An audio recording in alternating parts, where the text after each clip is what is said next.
سب سے پہلے وہ اس سے سجدوں کی توفیق چھین لیتا ہے، یعنی وہ سجدوں کی توفیق نہیں انسان کو رہتی ہے، اور باقی ساری چیزیں مل رہی، کھانا بھی مل رہا ہے، کپڑا بھی مل رہا ہے، اولادیں بھی مل رہی ہیں، دنیا کے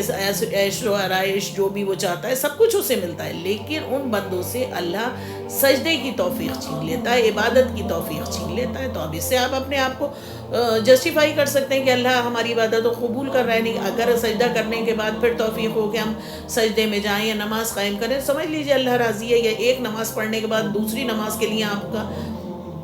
دل بہت بے صبرا ہو کہ اللہ پاک جلدی سے جلدی دوسری نماز ہو، محبت سے آپ کھڑے ہو، سمجھ لیجئے اللہ راضی، اور ایک نماز پڑھنے کے بعد دوسری نماز سے آپ کا دل کرے کہ کنی کترا رہے ہیں، آپ بھاگ رہے ہیں، تو یقیناً کہیں اللہ خفا ہے، آپ کی نماز نہیں قبول ہو رہی۔ تو یہ چیز جو ہے ایک طرح سے ایک پیمانہ ہے کہ اگر آپ کو دوسری نماز پڑھنا اور اللہ کے سامنے سر جھکانے میں لطف آتا ہے، مزہ آتا ہے، تو سمجھ لیجئے اللہ آپ سے راضی ہے، کیونکہ جس سے اللہ راضی نہیں ہوتا اس سے سجدوں کی توفیق جو ہے وہ چھین لیتا ہے۔ اور اسی طرح سے ایک قول میں آپ کو سناتی ہوں، حضرت علی رضی اللہ تعالیٰ عنہ کا ایک قول ہے کہ میرا جب جی چاہتا ہے کہ میں اپنے رب سے بات کروں تو میں نماز پڑھتا ہوں، اور جب میرا جی چاہتا ہے کہ میرا رب مجھ سے بات کرے تو میں قرآن شریف پڑھتا ہوں۔ تو یہ جو قول ہے حضرت علی رضی اللہ تعالیٰ عنہ کا ہے کہ یعنی دونوں طرف ہے، کہ جب میرا جی چاہتا ہے کہ میں اپنے رب سے بات کروں تب میں نماز پڑھتا ہوں، اور جب میرا یہ جی چاہتا ہے کہ میرا رب مجھ سے بات کرے تو میں قرآن شریف پڑھتا ہوں۔ تو کتنی خوبصورت بات انہوں نے کہی ہے کہ اگر آپ کو اللہ سے ملاقات کے خواہش مند ہے تو آپ نماز قائم کریے، اور آپ اللہ سے ہم کلام ہونا چاہتے ہیں کہ اللہ آپ سے بات کرے تو اس کا کلام پاک پڑھیے، قرآن شریف پڑھیے جو اس کی کتاب ہے۔ تو دونوں صورتوں میں آپ اس سے جڑ جائیں گے، اور جب آپ اس سے جڑیں گے اور جو قرب آپ کو حاصل ہوگا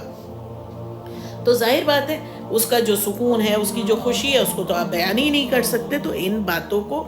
آپ سمجھیے اور نیکیوں میں ایک دوسرے سے سبقت حاصل کیجیے۔ ویسے کمپٹیشن بری چیز ہے، کسی سے حسد، کسی سے جلن، کسی سے مطلب یہ کرنا ویسے تو بری ہے ایک عام زندگی میں، لیکن نیکیوں میں تو اللہ پاک خود کہتا ہے، سورہ بقرہ میں بھی اللہ پاک نے کہا ہے کہ آیت 148 میں آپ پڑھ لیجئے کہ جو اللہ پاک فرماتا ہے وَاسْتَبَاقُوا الْخَيْرَاتِ، تم نیک کاموں میں ایک دوسرے سے سبقت حاصل کرو یا ایک دوسرے سے کمپٹیشن کرو آگے نکلنے کا، اگر اس نے یہ نیکی اتنی کری ہے اللہ کی خوشنودی کے لیے تو میں اس سے کئی گنا آگے بڑھ کے نیکی کروں گا۔ تو نیکیوں کے کام میں سبقت کرو، یعنی کمپٹیٹیو رہو، ایک دوسرے کمپٹیشنز کرو، نیک کاموں کے لیے کمپٹیشنز بہت اچھی چیز ہے، بہت ہی ہیلدی چیز ہے، لیکن نیک کاموں کو چھوڑ کے اپنی خواہشوں کو، اپنے رشتوں کو، نہ تو اس میں کمپٹیشن غلط چیز ہے۔ تو جو اچھی جگہ ہے جہاں پہ کمپٹیشن آپ کو کرنا چاہیے وہاں کمپٹیشن کریے، اور جہاں کمپٹیشن کی منائی ہے وہاں نہ کریے، تو اللہ کا قرب آپ کو یقیناً حاصل ہوگا۔ اور اللہ پاک خود بھی ہے کہ اللہ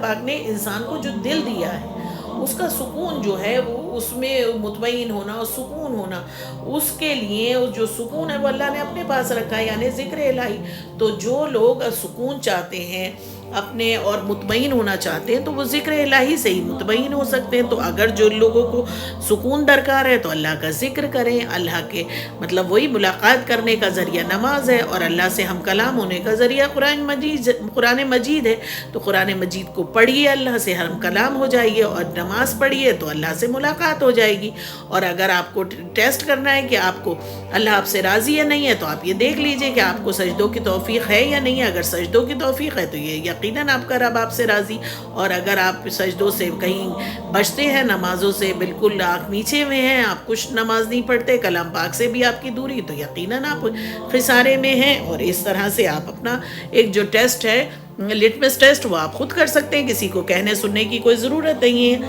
اور ہر انسان اتنا سمجھدار ہے کہ وہ اپنی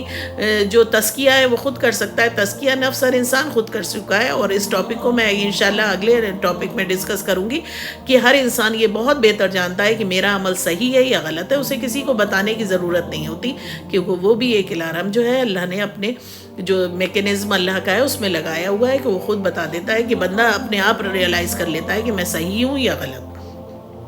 تو یہ بات آپ کو سمجھنی ہوگی کہ یعنی اللہ سے ملاقات کا جو ذریعہ ہے وہ نماز ہے، اور نماز کو قائم کریے، اور نماز پڑھتے وقت یہ دھیان میں رکھیے کہ آپ اس کے دربار میں کھڑے ہوئے ہیں اور آپ اس کے روبرو ہیں، وہ آپ کا آقا ہے اور آپ اس کے غلام ہیں۔ اور یہ کیفیت جب آپ اس کے غلام ہیں تو آپ اس کے ہر حکم کے پابند ہیں، جو وہ حکم حکم دے گا اس کی تابعداری آپ کو کرنا پڑے گی، تبھی آپ کی سچی محبت ہے۔ اور اگر آپ اس کے حکم کی حکم دولی کریں گے تو ظاہر بات ہے آپ اپنے آقا کے نافرمان ہیں، تو ظاہر بات ہے سزا کے مستحق ہوں گے۔ تو ان سب باتوں کو آپ کو سمجھنا بھی ہوگا، جاننا بھی ہوگا، اور شیئر بھی کیجئے جہاں تک ہو، زیادہ سے زیادہ اس کو شیئر کیجئے۔ جو لوگ سنتے ہیں اس کو شیئر کرتے ہیں وہ بھی ثواب جاریہ کے